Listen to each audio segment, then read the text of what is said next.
दोस्तों, जिन व्यक्तियों को पेंशन इनकम मिलती है उसमें से बैंक हर महीने 20% टैक्स काट के ही अमाउंट बैंक में जमा कराएगा। इसके लिए बहुत से टैक्स पेयर को नुकसान हो सकता है, तो इसलिए आप इस वीडियो को अंत तक ज़रूर देखें ताकि आप समझ पाएँ कि ऐसा क्यों होगा और इसके लिए आपको क्या करना है। और इस वीडियो को सभी बुजुर्गों के साथ शेयर कीजिए ताकि उनकी पेंशन में से टैक्स कटना बच सके। CA Satbir Singh YouTube channel पे आपका स्वागत है। इनकम टैक्स दिन ब दिन बदल रहा है और इसकी टैक्स कॉम्प्लायंस भी मुश्किल होती जा रही है, इसलिए आप हमारे यूट्यूब चैनल को सब्सक्राइब कर लें ताकि आपको इनकम टैक्स के रेगुलर अपडेट मिलते रहें कि टैक्स को कैसे बचाना है। इसके अलावा आप हमें WhatsApp channel CA Satbir Singh टैक्सिल और टेलीग्राम चैनल पे भी सब्सक्राइब कर लें। लिंक वीडियो के डिस्क्रिप्शन में भी दिया गया है, कमेंट में पिन किया गया है ताकि आपको इनकम टैक्स के रेगुलर अपडेट आपके मोबाइल पे ही मिलते रहें। बहुत से टैक्स पेयर जिन्हें की पेंशन मिलती है वो इस बार की अपनी बैंक स्टेटमेंट देख के हैरान थे कि उन्हें इस बार कम पेंशन मिली है, ज़्यादा अमाउंट टैक्स का कट गया है। तो इसका कारण है कि उन्होंने अपने पैन को आधार से लिंक नहीं किया है, क्योंकि अब इनकम टैक्स के रूल बदल गए हैं। जिन व्यक्तियों ने अपने पैन को आधार से लिंक नहीं किया है उनका हाई रेट से टीडीएस बैंक के द्वारा काटा जाता है। तो इस केस में अब 20% टीडीएस कटने के बाद ही टैक्स पेयर को पेमेंट मिलती है। इसलिए यदि आप किसी ऐसे पेंशनर को जानते हैं जिसने कि अभी तक अपने पैन को आधार से लिंक नहीं किया है तो उस केस में उनका हर महीने अब 20% टीडीएस कटेगा।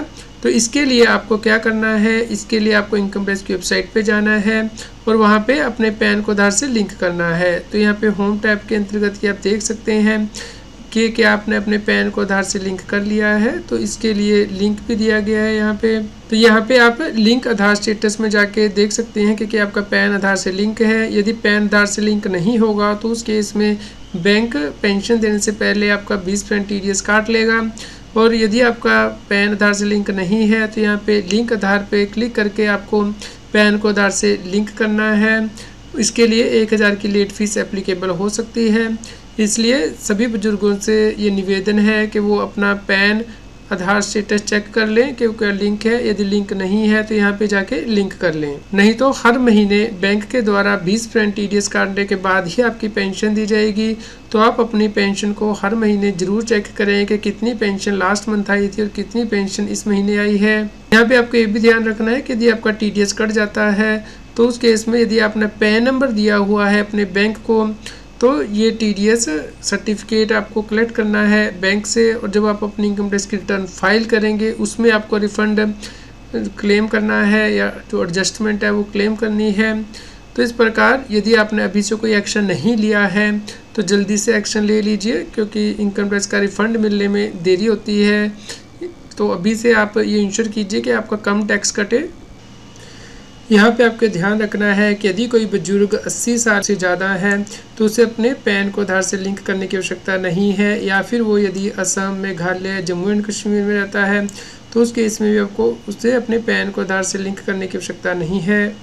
इसके अलावा आपको यहाँ पे ये भी ध्यान रखना है कि रूल सिर्फ पेंशनर के लिए नहीं बल्कि सैलरीड एम्प्लॉय के लिए भी है। यदि किसी एम्प्लॉय ने अपना पैन आधार से लिंक नहीं किया है तो उस केस में भी उसका हाई रेट से टीडीएस काटा जाएगा।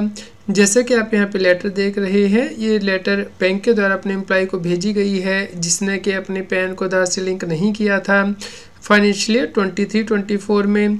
तो जिसकी वजह से कि बैंक को इनकम टैक्स डिपार्टमेंट ने डिमांड भेजी कि इस एम्प्लॉय ने अपना पैन आधार से लिंक नहीं किया है, इसलिए इसे रिकवरी की जाए। तो अब बैंक जो है हर महीने एम्प्लॉय से इस चीज़ की रिकवरी करेगा हाई टीडीएस की, क्योंकि एम्प्लॉय ने अपना पैन आधार से लिंक नहीं किया था।